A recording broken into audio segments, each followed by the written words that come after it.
All right, all right. A very good evening to every one of you. How's everyone doing? If you are doing all right, let's give a thumbs up. If you're doing fantastically, clap your hands. And if you're very looking forward to tonight's session, give a thumbs up as well to welcome our dear speaker. Okay, so without further ado, I think let's start and let's make those people who come late regret that they come late. Yeah, all right. So no, just joking. So once again, welcome everyone. My name is George. I am just your host tonight. Tonight we have a fantastic speaker. His name is Mark, or commonly known as Pastor Mark. He is a pastor and the development executive of the Boys Bear in Malaysia. He grew up as a rank-and-file, a boy in Second Subang Jaya. And anything about BB, you ask him, trust me, in terms of history, he knows the best as well. And in terms of discipline, oh my, he could be one for you to learn from. All right, so without further ado, let's welcome our Pastor Mark Tan tonight to share with us about paying compliments in the Boys Brigade and understanding discipline in the Boys Brigade. Let's give it up a big round of applause to Pastor Mark. Pastor Mark, to you. Thank you very much, Mr. George.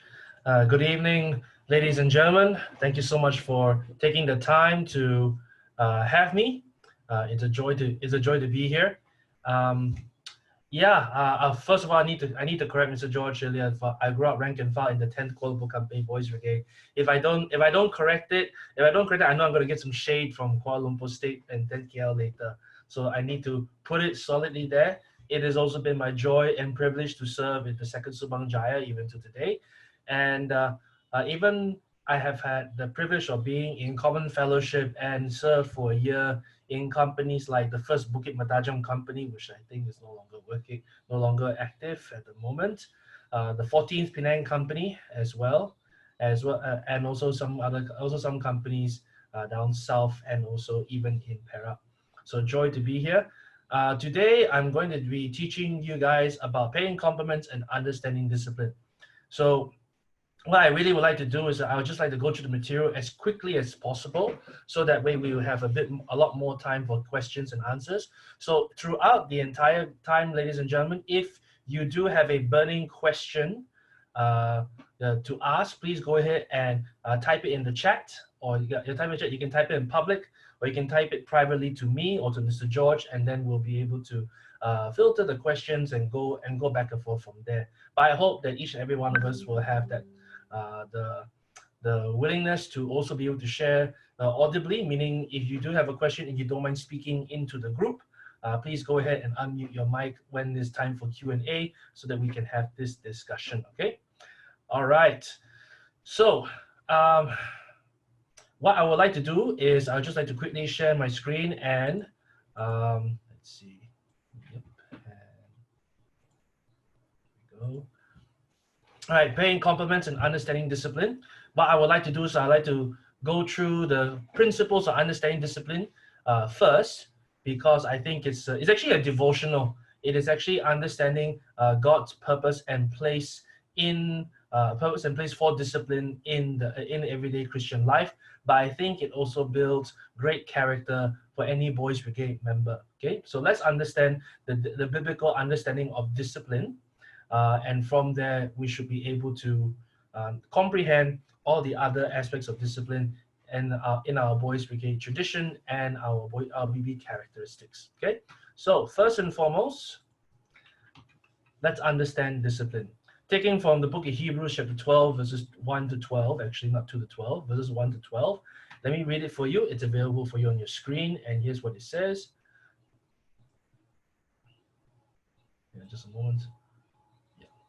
He says, therefore, since we are surrounded by such a great cloud of witnesses, let us throw off everything that hinders and the sin that so easily entangles. And let us run with perseverance the race marked out for us, fixing our eyes on Jesus, the pioneer and perfecter of our faith, For the joy set before him, he endured the cross, scorning its shame, and sat down on the right hand of the throne of God. Consider him who endured such opposition from sinners, so that you will not grow weary and lose heart. In your struggle against sin, you have yet resisted to the point of shedding your blood, and you completely forgotten. And have you completely forgotten this word of encouragement that addresses you as a father addresses his son? It says, "My son, do not make light of the Lord's discipline, and do not lose heart when he rebukes you, because the Lord disciplines the one he loves, and chastens everyone who accepts as his son. He accepts as his son." Endure hardship as discipline. God is treating you as his children. For what children are not disciplined by their father? If you are not disciplined, and everyone undergoes discipline, then you are not legitimate, not true sons and daughters at all. Moreover, we have all had human fathers who disciplined us, and we respected them for it. How much more should we submit to the Father of spirits and live? They disciplined us for a little while as they thought best. But God disciplines us for our good, in order that we may share in his holiness. No discipline seems pleasant at the time, but painful. Later on, however, it produces a harvest of righteousness and peace for those who have been trained by it. Therefore, strengthen your feeble arms and weak knees. This is God's word. When we think of the word discipline, these are the common pictures that comes up to us either at home or in school or in boys' brigade. All right, it is like a parent when we hear like our parents discipline us is either by talking down, yelling, shouting, or maybe even corporal punishment like spanking and smacking. I know I myself had a few of those before, and they were necessary, but I understand how oftentimes people may think of that quite negatively.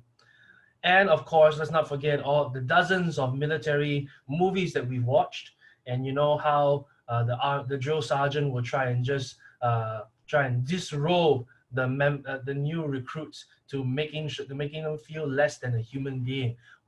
To which then actually the recruits, their nicknames were called maggots. And of course, when you go to school, I'm not sure about international schools nowadays, but I do remember government school, and I do remember some private schools, they actually still use the cane, especially for those who go to Christian schools. Spare the rod and spoil the child, they say, and you can see the headmaster carrying a rotten everywhere he or she goes. Is this the biblical picture of discipline? On one sense, yes. The mystery of the scriptures that we saw just now tells us that our fathers discipline us and we respect them for it. We don't necessarily like it. We may not want to repeat it ourselves, but we do respect it. But more so, our Father, our Father in heaven, will teach us and discipline us better, more efficiently, more greatly, and I pray more graciously. And while our temporary earthly fathers teach us discipline us for only a short moment, what more so the Father of spirits, who is therefore immortal or never, one who will never fade away. So with that, our hope and our goal as Boys Brigade, as Boys Brigade members and officers, those of us who has the duty to balance both secular wisdom and approach and applications, and the Christian character which we are called to represent. We have a very, very arduous balance that we need to work on. How important is this in the Boys Brigade? Actually, it's very, very, very important. So William Alexander Smith actually, when they discuss about the twin pillars of the Boys Brigade, he said religion and discipline. In fact, King George VI reiterated this statement in that two things that truly make the Boys Brigade distinct out of any movement throughout the United Kingdom and indeed the world will have to be its focus on its twin pillars, religion and discipline. So if discipline is part and parcel of the foundation and the structure of the Boys Brigade, discipline is something that we will need to apply.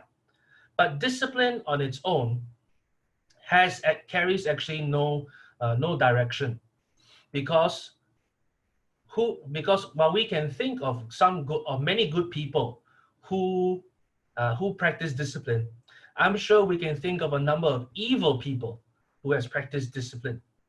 Adolf Hitler practiced discipline. The North Korean dictators, they practiced discipline.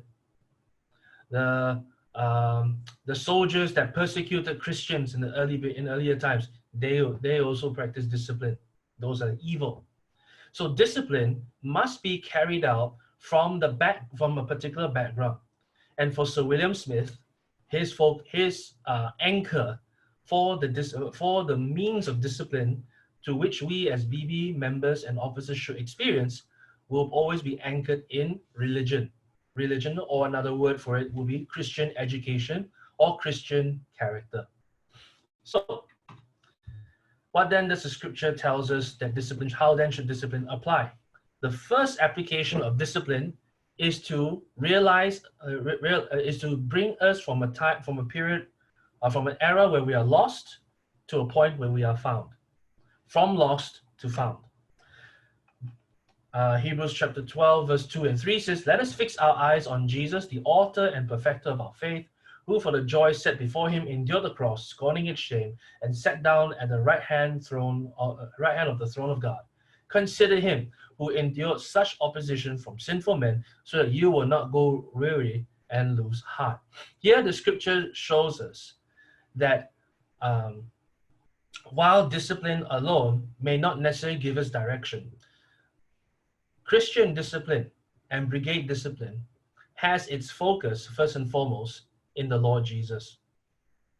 He himself had shown great discipline. In Luke chapter 2, verse 52, the scriptures record that Jesus grew in wisdom and stature and with honor among God, and honor to God from God and mankind. What does that mean? He actually grew in discipline physically, spiritually, socially, mentally. This is a focal point, and when he focused on Jesus, we see actually he focuses on the Father. The gap between Christ and God, of course, from us to God, is very big. Therefore, Jesus comes in as the mediator and enable us to be able to focus from the arduous attempt from focusing from us ourselves to God. We go from us to Christ and Christ to God. All right. This then makes our discipline, makes our training, makes our reason for punishment, makes our goals very clear, that we seek to be like Jesus. It is therefore a great thing to remember that when we refer to Jesus, we don't call him a general. We don't call him colonel. We don't call him a large, what we call the general rank, which is the rank from colonel all the way up to brigadier, all the way to general. We actually call him the great captain. Why do we do that? Because the highest rank that we have in the Boys Brigade is captain. And from the rank from NCO to warrant officer to lieutenant to captain is not that many, if as compared to the likes of the ranks of major, lieutenant colonel, and then brigadier general, major general, lieutenant general, and then general of the armed forces. All right. So the reason why we do that is because we do not wish to display Jesus as someone who is far away. We do not wish to display Jesus as someone where we cannot reach, to who we need another mediator, meaning a person to reach the person. Jesus actually calls us to reach out to him directly. And if we put our trust in him, he will guide us on sure paths to eternal life. So the first thing that we see as Christians, as Boys Brigade members, or one thing that we need to realize is the main focus of the Boys Brigade, or the discipline of Boys Brigade, is for us to realize our imperfections and how God actually does still love us and gave himself for us through his son Jesus, so that we may walk alongside with him and not have anything to fear. From lost to found, and then, of course, it goes from the angle of from bad to good. Psalms 39 verse 11 says, "You rebuke and discipline men for their sin." The Bible actually tells us of a very real situation that we struggle in our everyday lives, and that is the issue of sin.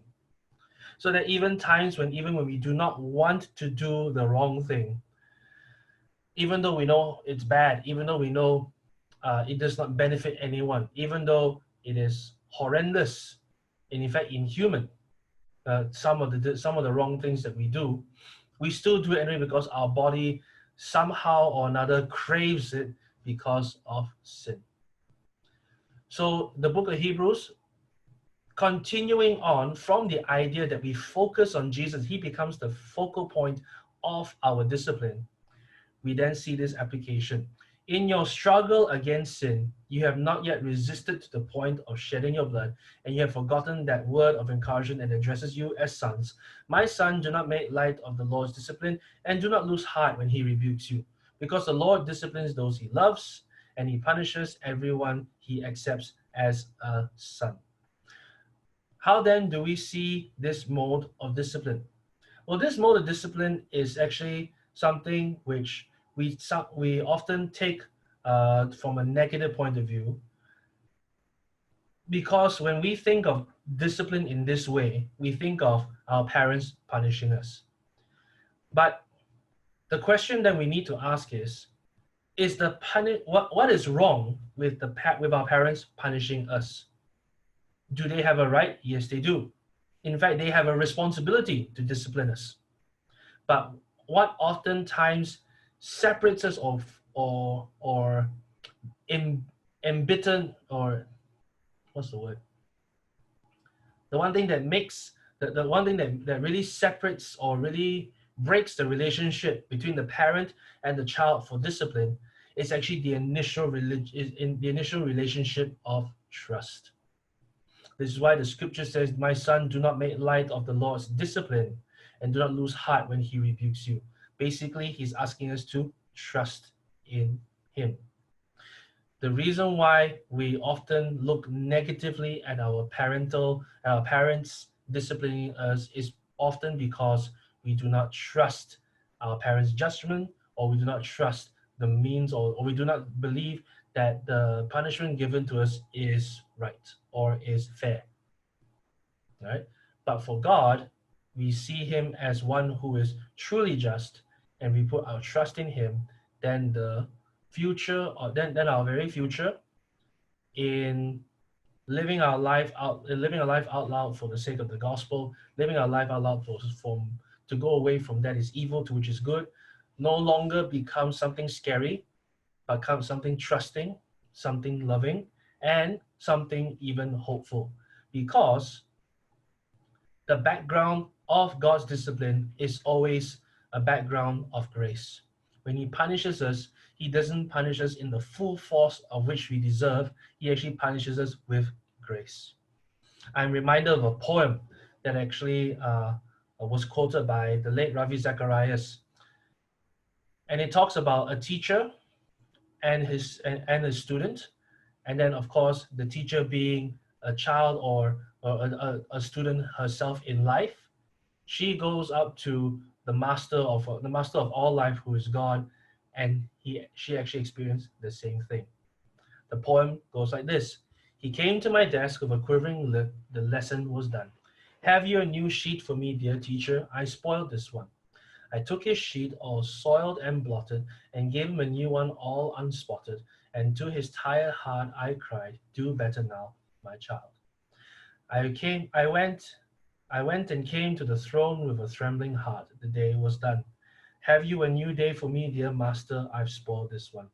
He took my day, all soiled and blotted, gave it me a new one, all unspotted.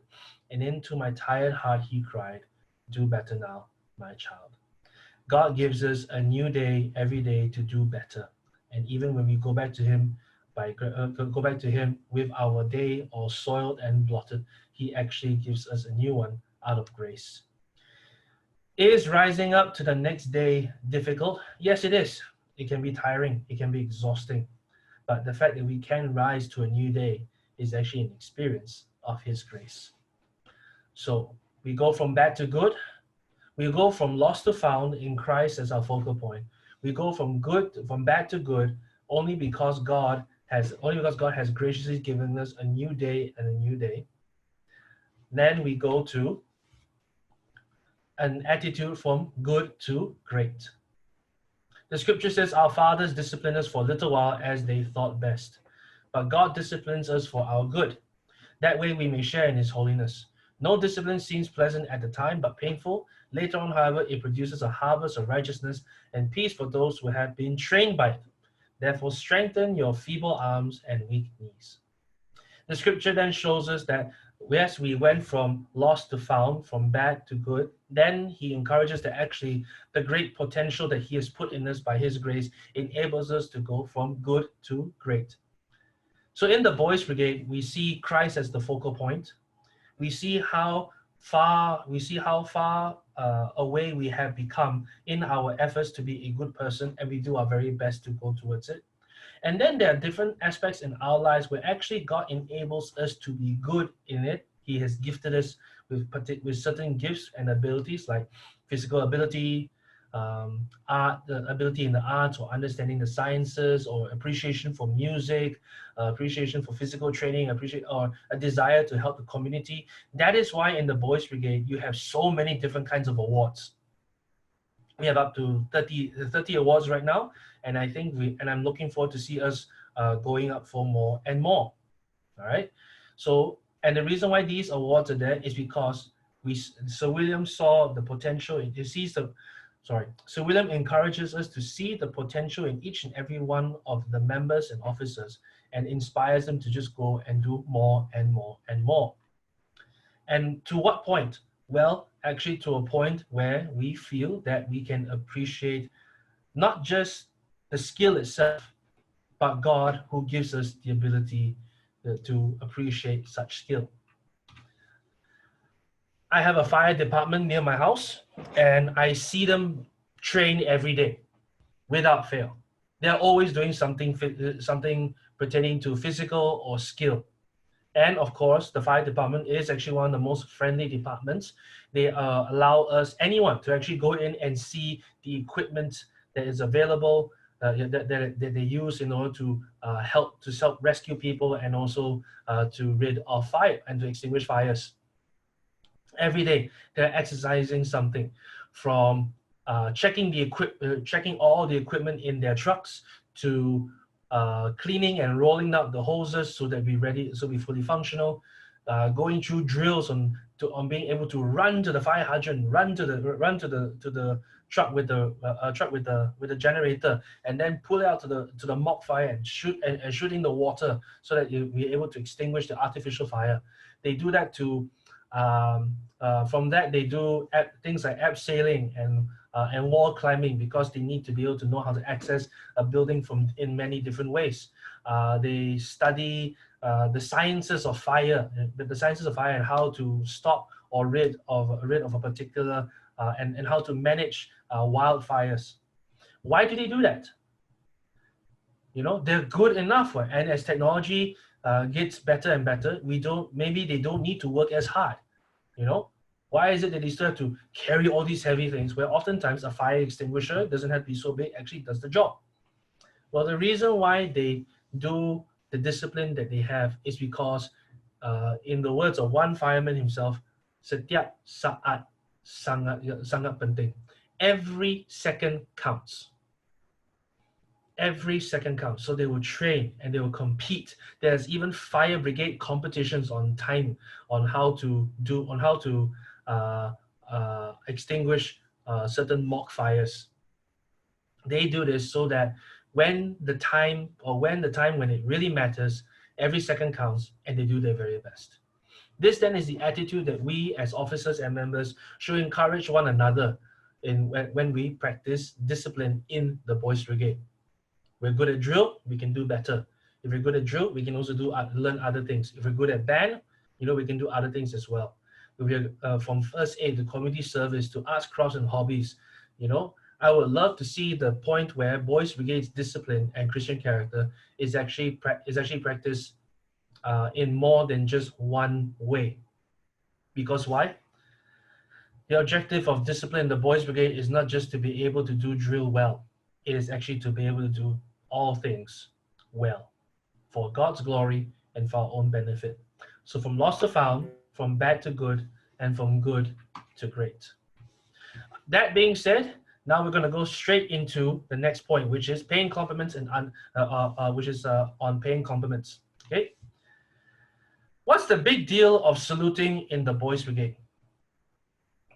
The Boys Brigade, saluting in the Boys Brigade actually is connected to our deeply seated tradition of being a paramilitary organization. So William Alexander Smith, he himself, it was from the Rifleman Volunteer Regiment, the first Lancashire Rifle Volunteers, and when he saw his Sunday school students, lack of discipline, he then asked the question, why can't I cultivate the discipline that I have learned in the military, train it to the boys so that they themselves can develop the discipline themselves? So what's the big deal about saluting?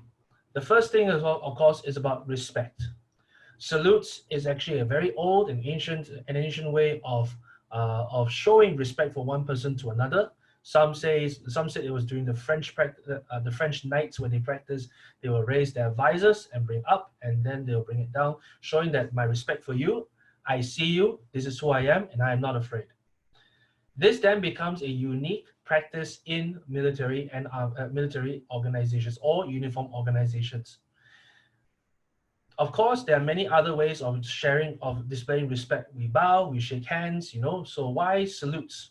Well, saluting actually sets the right spirit of the Boys Brigade. Okay, the Boys Brigade being a uniform organization that uses military discipline and Christian principles, therefore requires the right ambience to do it.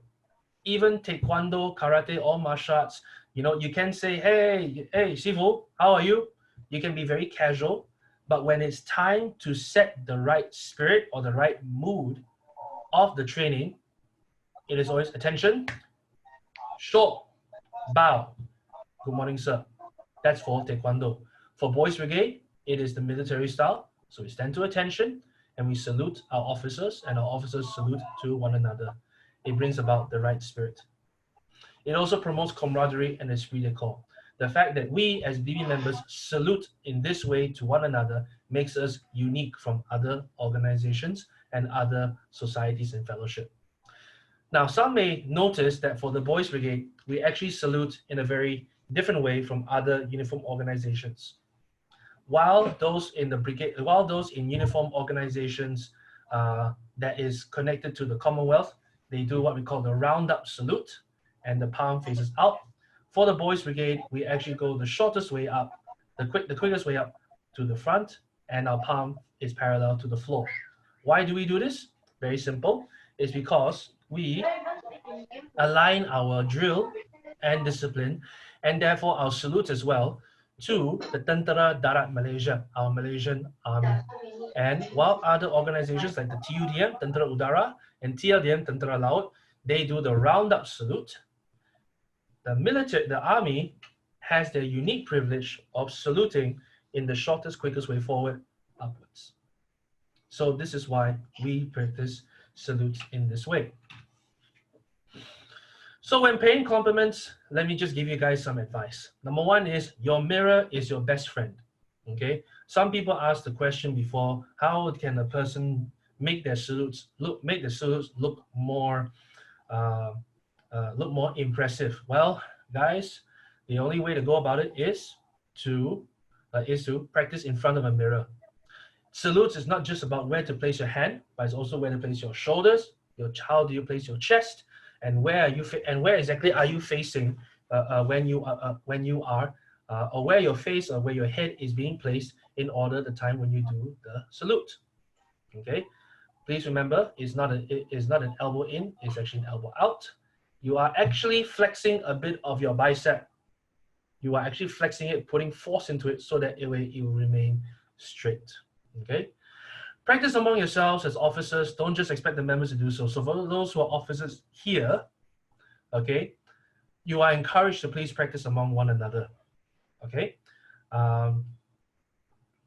Yeah. And so, yeah, that way members as well will learn to mimic and be able to give their salutes to salutes with great respect towards the officers who are also practicing it as well. Okay, practice paying compliments in your company efficiently. What does that mean? It means that there's a time for everything. When it's time to salute, when it seems right and appropriate to salute. When it's not doesn't seem right and appropriate to salute, you don't need to. The key is efficiency. All right. So, for example, if you're on a parade ground, everyone's wearing their caps, then of course practice your salutes. Practice the discipline of salute or paying compliments to one another. If you bump into your officer in the toilet, please do not suddenly desire to put on your caps and salute your officers in the toilet. It's not the right time. It's not efficient. Okay. So the key thing is efficiency. All right. And for officers, it's not just for us, it's also for the members. All right. So Jim Burns, who wrote this brilliant book called Uncommon Human History, he writes, members in seeking role models to imitate first view how the officers relate to one another before they open up themselves. Always remember that the members are always watching you. Sir William Smith also then says, when a member salutes you, return the salute carefully and correctly. Members imitate their leaders and will follow their officers in this as well as everything else. Okay. Now, the rules for saluting, there are 20 of them. I'm not going to go each and every one of them. The reading has been given to you already. I just want to clarify three areas in the rules. And the first one is this, which is not even numbered in the rules, is actually in the first part. It says, for the purpose of definition, a member in full uniform, he has on the complete BB uniform as laid down by the brigade with his headgear on. So what this means, your ceremonial dress, your day dress, and your drill kit, these three uniforms, you have your caps on, you salute. That is right and appropriate for you to practice your salutes. Okay? Your PT kit, when you are in a seminar, when you are doing Bible class, not necessary. Remember, the key thing is efficiency. Okay? So when you have your caps, you practice. When you don't have your caps, no need to practice. Okay? What would be good is stand to attention, greet your officer. Good morning, sir. Good morning, ma'am. Okay? So then the rest of the rules, you can read it yourself. Uniforms to salute, all members' uniforms salute officers, whether the officer's uniform or not. Officers in full uniform salute the superiors, and so on and so forth. Only the most senior member in the group will salute. Again, guys, if you have any questions from these rules, by all means, go ahead and ask later during the Q&A, or you can even type your questions now. Okay, now for a very tricky part. I'm not just going to teach you guys discipline. I'm not just going to teach you guys paying compliments. I'm going to teach you guys some English. Okay. Rule number 5 which I am reviewing. I'm hoping to review the drill manual sometime this end of this year. Rule number 5 is a bit too simplified in my opinion. An officer shall be addressed as sir or madam and an NCO by his rank. Now, from this rule, unfortunately, so many wrong things, so many wrong practices have come up. Why? All of a sudden, okay, especially when members address their officers, okay, Madam Tan, correct, okay, but instead of calling your male lieutenant Mr. Tan, you call him Sir Tan. Okay, Sir Wong, Sir Andrew, Sir Harry, Sir William. I'm afraid this is not correct. Okay, the correct term is Mr. All right. So when it comes to a prefix or a title prefix prior to the person's name, it should be Mr. or Madam. Okay, Madam, therefore, we are actually calling the Madam by their maiden name. Okay, if you know that, if you know, like for example, Mrs. Tan is actually, her name is Madam Wong, you may call her Madam Wong, or you may call her Mrs. Tan if she's married to a Mr. Tan, right?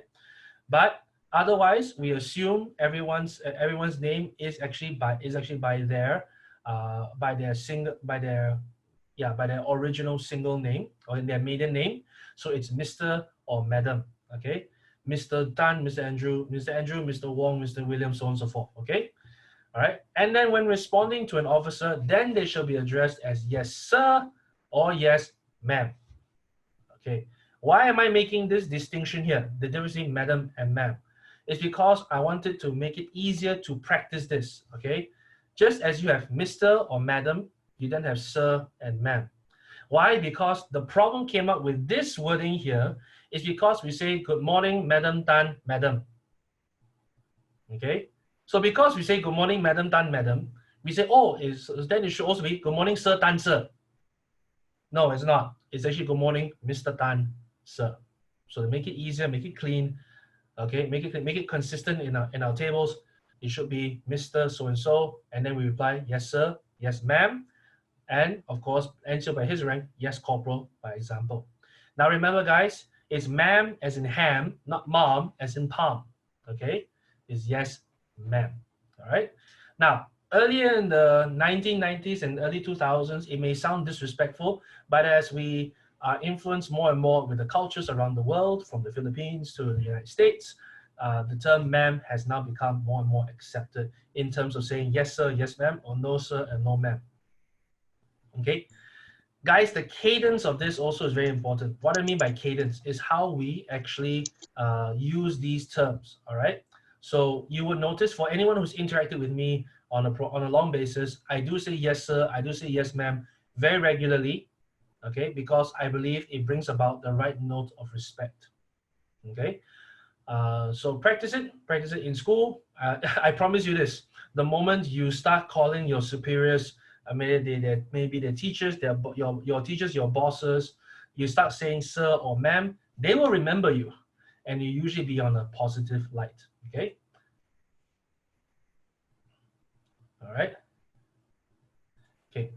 All right. Now, in this note here, oh, that's the other thing. Okay. This is not my words. This is actually from Sir William Alexander Smith himself. He said, officers should not be referred in public or press as Captain so-and-so or Lieutenant so-and-so. The correct designation is Mr. or Madam so-and-so, Captain or Lieutenant of the company, or the name of the company. Why did Sir William recommend this way? It's very simple. He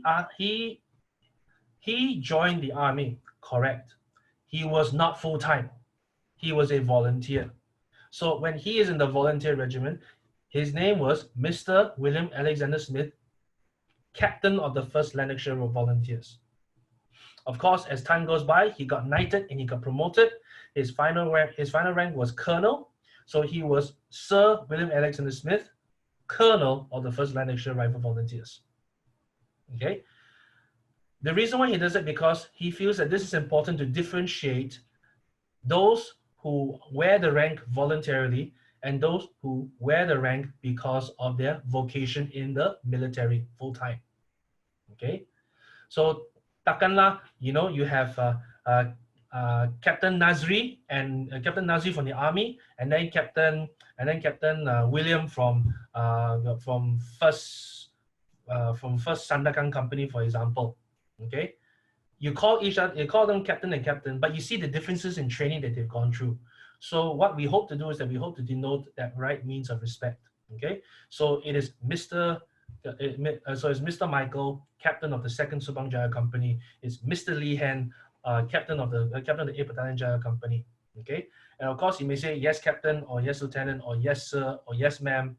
Okay, but please don't get into the habit of saying, Captain Lee Hen, Captain William, Captain so and so. Okay, all right. Members addressed by superiors will be in severe. Yeah, so that is the attitude of paying attention and being aware and focus. A member wishing to address a superior officer shall march up to him and salute. Of course, this is of course, in terms of practicality, guys, okay, you don't need to do that in a school, in a classroom, or in a school, or in a school office, or in a canteen, okay. See the right time and place to practice this, okay, and officers provide clarity to your members as well, so they know the expectation. All right, let's see. Next up, okay, squad marching past an officer. Officers of squad contingent march past will salute. Okay, yep. These are fine. Again, if you have any questions, please feel free to browse really quickly and then ask a question later. Okay, member whose right arm is injured may salute with his left hand. Sure. Okay, unable. Who is unable to salute with either hand, with he's carrying parcels or he got into a really bad accident. Sure. Okay, national anthem. Okay, so national anthem retreat last post reveille is played. All members shall stand still. Officers, staff, such as members in full uniform shall salute. Caps and glares must always be worn at the parade ground. What is the parade ground? The parade ground is basically where you guys practice your drill, have your opening and closing parade. Okay, that's what I mean by that's the destination of parade ground. Are there other times where it is actually more appropriate to wear your caps or not? Yes, there is. There's actually an article for you guys to refer to, which is available on BBMS. And of course, any member here who would like to have it, just feel free to contact us at Voice of the Headquarters, and we'll be sure to send you the article as well. Okay, point 18. I think for this area, for when it comes to rule number 18, we have to understand the background of why this ruling was articulated as thus. Okay, caps and glangery should be kept in the right hand trousers pocket with the cap badge visibly on top and not worn inside a church hall. Okay, why particularly the right hand trousers? Very simple. When you put the cap inside your in your right trousers, the badge will come out nicely and you will not be upside down. It will be on the right side up. Okay, that's all. Okay. Not wearing them in not wearing them in the halls. It's important because the Christian tradition is that when we go into a holy sanctuary, we don't wear caps. Of course, then of course some of you may ask, my church tradition requires me to insist that girls have their heads covered with a scarf or something or with a cap. The article that I recommend later will address that issue as well. Okay. In brackets, you see, do not slip the cap or glangery across the shoulder epaulette. I think during the time, because people were looking very messy when they put it on through the shoulder and the epaulette. But I would recommend but I do understand. Perhaps you're squatting on the floor and you are doing something that's pertaining onto the floor, and perhaps putting your cap inside your trouser pocket maybe feel very uncomfortable. So go ahead and put it in through your glangery. Put your cap or glangery through the epaulette. It makes sense. Okay, practicality, efficiency makes sense. Okay. Caps must be put on to receive or to present an award or promotion when ceremony is conducted in the church. I think this is a bit of an oversight. Okay. I think this is a bit of oversight. This one you need to double check with your chaplain and with your captain. Okay. NCOs should not salute NCOs. Why? Because it's more to do with efficiency. Okay. If everyone starts saluting everybody, then it will never end. Individual officers, staff sergeants, primary sergeants, if passing or approaching an uncased color, will salute. Why? Because the color represents the spirit of the company, and therefore demands the highest respect, which is in the form of a salute. All right. That's all I have to say. We have 10 minutes. We have 10 to 15 minutes for questions. I saw some earlier in the chats. Oh yeah, some additional reading here. The BB tradition of caps and also general hints to officers. These will be available at BBMS. Members, if you want it, please go ahead and ask your officer. They'll be able to forward it to you from their account in BBMS. Okay. All right. Any questions? We had some questions earlier, so let me pull that out. All right.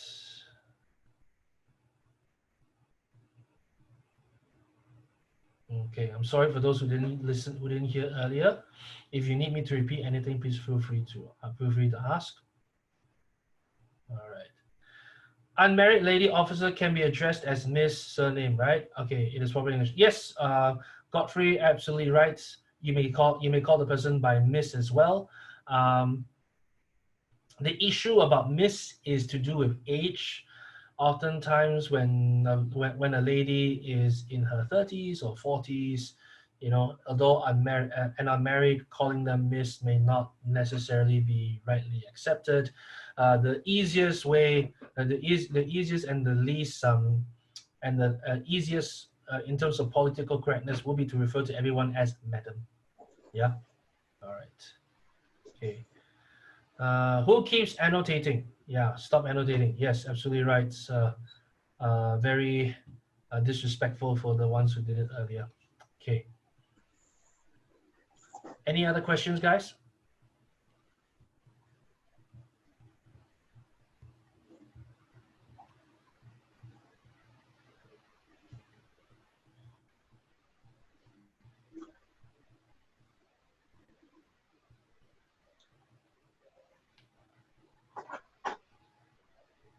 What are the names of two articles? All right, let me pull them out again.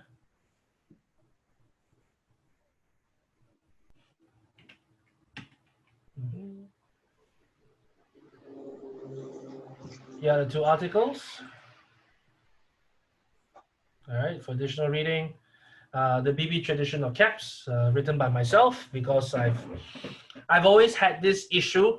You know, people come up to me and say, sir, or that time sergeant, you're under a roof. Take off your cap. I'm like, that doesn't make sense. I'm going on duty in a few minutes. Why do I need to take off my cap? Is it sacrilegious? And also, if, like, say for example, you're going from one classroom to another classroom and you have to go outside towards the veranda area. You know how, like, in the government school building or even any school building, going from one class to another requires to go through a veranda and down a stairwell. Okay, well, do you wear caps or do you not wear caps? Some say, oh, don't wear caps because it's still under a roof, but you're not really covered by the shade. And you're going from one location and you are going outdoors. you know it makes no sense. So I decided to do some research, and I found that actually there is a difference between, in the way we as Boys Brigade members, how we handle our caps as headgear, as compared to some organizations and traditions where they regard their caps or their headpieces as headdresses rather than headgear. So you want to know more? Go ahead and read the read this article. Yeah. Cannot find the beauty tradition of caps in BMS. It will come out. I think Mr. George will be uploading it sometime soon. But if you like, stay for a minute. Let me. I think I can share the article to you in this chat group. Hang on. Let me see. Let me see.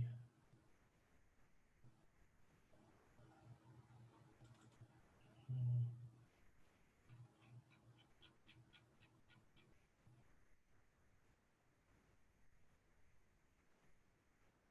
yes.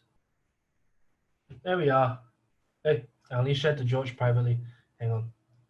Uh, everyone in meeting. Okay. Let me try that again.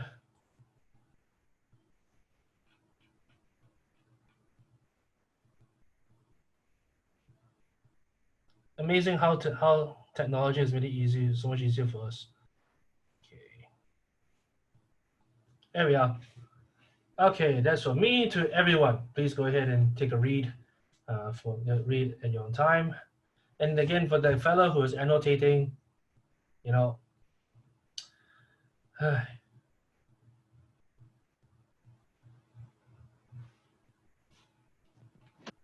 You can disable the annotation.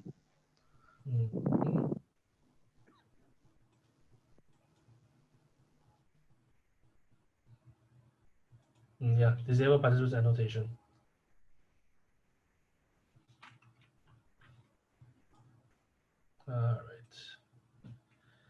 Okay, any other questions?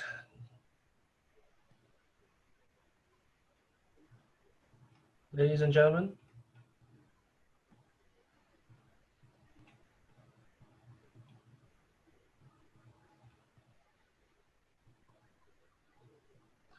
Okay.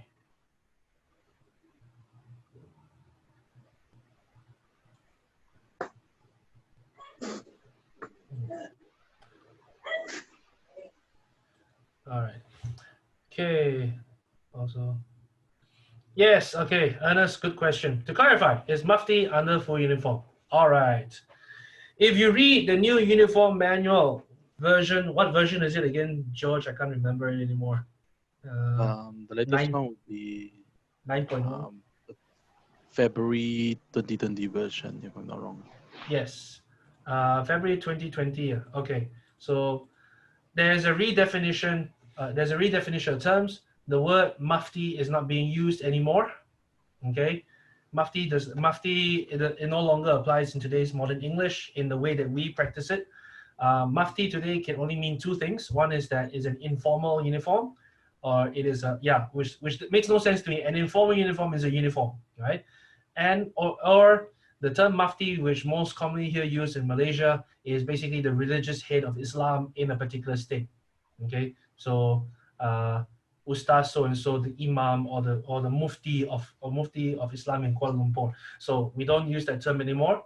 So rather than ceremonial, day dress, Mufti, and a Mufti and that's it. No. Oh yeah, and also the question is, what is Mufti? Is the shirt a Mufti, or is the whole package the Mufti? So there was a confusion in terms there. So we decided to just scrap it and say, and instead of having the term Mufti, we now have ceremonial dress, day dress, drill kit, which is what you now know as Mufti, because why? That's the best that's the best set to practice drill on a longer term. Drill kit, PT kit. All right, so we have these four uniform sets. For officers, we have a formal as well. I'm hoping to change that sometime sooner, but never mind. So we have ceremonial for officers. We have ceremonial, formal, day dress, drill kit, PT kit. All right, so all of these terms is categorized under a full uniform. So if you're wearing a cap, you practice salutes. Okay, this may sound very contradictory to the officers in the past, but hey, if you're wearing the cap during your Mufti or drill kit, and the objective is to practice drill, and if saluting is part of drill, you should therefore salute law. I mean, 2 plus 2 equals 4 lah, in that reason, in my opinion. Okay, so that's the idea. All right, drill kit is an actual uniform, and as long as you wear caps, you practice salutes. Okay. Let's see, from where you in for Johor Bahru. Hey, Mr. Mark, may I know if a female officer, what should we greet her? Can we greet Miss or must greet as Madam? My preference is Madam. If you know them well enough to know whether she's a Miss or Mrs., go ahead. As was asked earlier by, let's see, by Godfrey earlier. Yeah, you may mention Miss or Mrs. if you know the female officer well, and know whether is she really a Miss or a Mrs. Yeah. Okay. There's been a couple of times where I myself saw met a lady, and she looked married, meaning to say that actually she looked in the older age, so she in her late 40s, late 50s, early 60s, and I just assumed Mrs. So I said, "Hi, Mrs. Tan." To which then she said, "Excuse me, I am Miss Tan." You can either say Miss Tan or Madam Tan. Okay, very good, Madam Tan. The first slide, meaning which one, Stephen?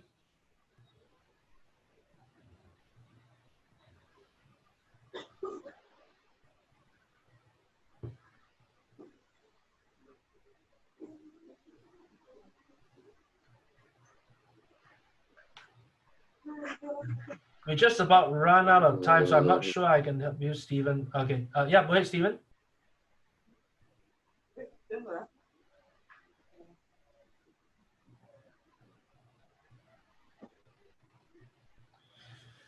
John Lam asks, can we still use the term Mufti for reference? I do not recommend it. I'm gonna recommend it. The idea is to kick it out of our everyday terms, because you say Mufti, what do you mean by Mufti? You mean the shirt? Do you mean the uniform? Do you mean the uniform set? You know, not so it gets very complicated. So my suggestion is just do not use the term Mufti at all. Use the term drill kit and PT kit.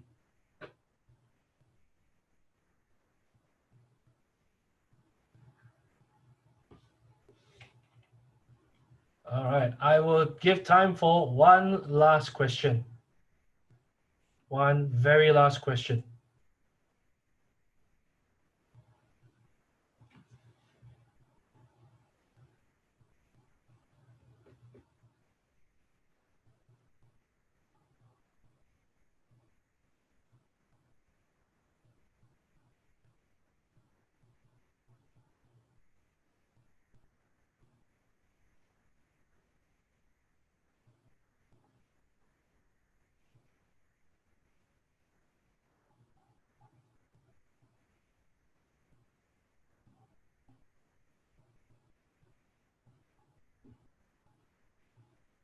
There being no questions, I'll pass the time back to Mr. George.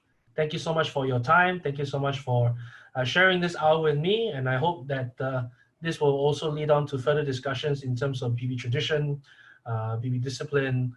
How then do we carry ourselves as Boys Brigade officers and members?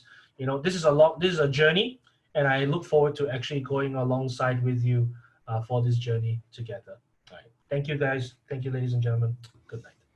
All right, let's give round of applause for Pastor Mark Tan in sharing understanding, discipline, and paying compliments, which is such a regular thing that we see in the Boys Brigade, and very important part of the Boys Brigade that sometimes we take for granted. I think thank you again, Mark, for reminding us all that, and sharing with us that it's ma'am and not mom for that. So once again, thank you, Mark, and thank you everyone for attending tonight. But before we go, as part of our new traditions in the Boys Brigade in Zoom, we want to take a group photo of everyone. All right. So let's turn on our videos, and since you are not turning out whole night, please turn out it now, okay? So that everyone can see. Kevin, I'll pass the time to you for you to take the photo.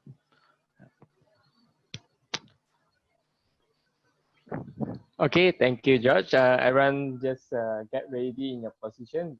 I will give a signal and you'll just hold on to your smile for 3 to 5 seconds. Right, so just hold your smile while I screenshot it.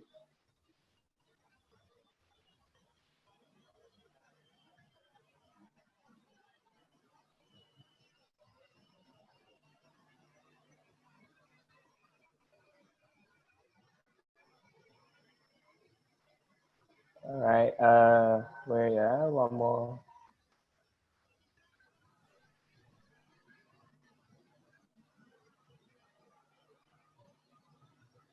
And the last one.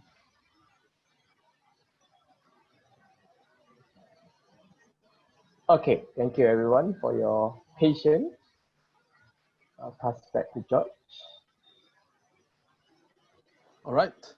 Okay, so before we close for the night, I have questions and survey that I want to pose to you. So if you think tonight is great and tonight is not, so share your views with this question. You should see a pop-up with 4 very important questions. Answer it with care. All right, so you should see it now.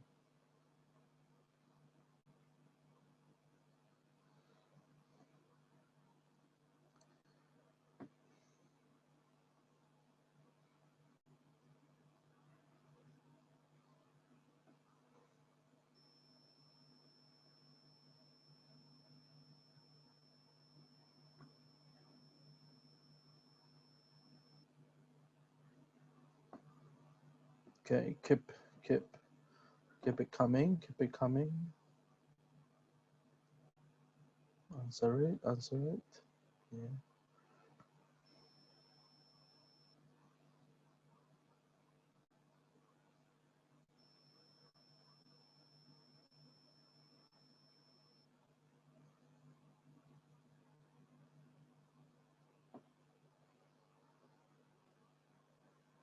Okay, come on, we still have 12 people who haven't answered yet.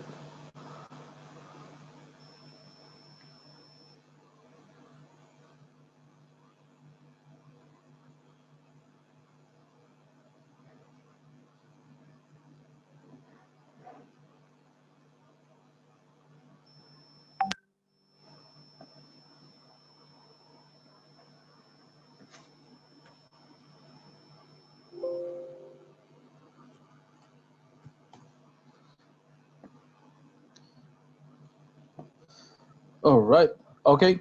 So once again, thank you guys. So we're almost done for the night. Let's close up with a simple Vesper and we'll close for the night, all right?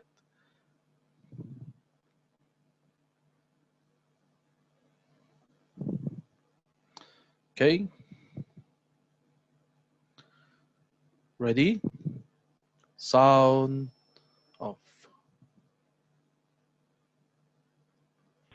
Great God, who knoweth all our need, bless thou our watch and guard our sleep.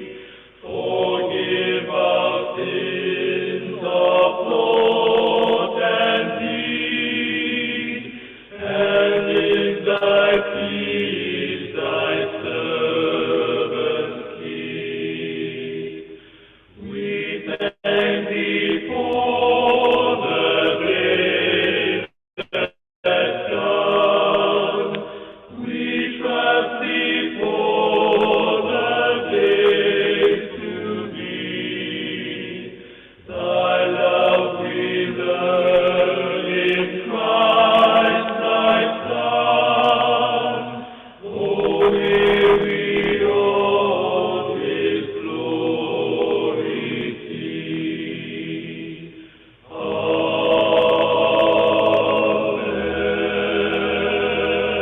Amen. All right, thank you guys very much. Don't forget to register for our next one coming up end of October, I think. Correct, right, Kevin?